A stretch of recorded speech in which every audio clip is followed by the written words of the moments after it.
juga melakukan banyak perombakan skuad. Bagaimana Sriwijaya melihat kekuatan lawan saat ini dan bagaimana antisipasinya, Coach? Ya, pasti ya. Setiap tim saya rasa menambah pemain, baik itu Persiba Balikpapan, Solo, ya, juga Rans Cilegon. Tapi yang penting buat saya adalah bagaimana kita memperkuat tim di ke dalam lebih bagus.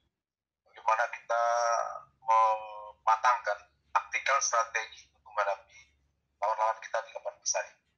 Jadi walaupun ada penambahan pemain ya udah tidak apa-apa. Buat mereka tentu kebutuhan dan buat kita tentu informasi ini lebih bagus buat kita sehingga kita lebih clear menghadapi pemain-pemain yang ada di Persiba Balikpapan, yang ada di Rans, Legon, yang ada di gitu Pak.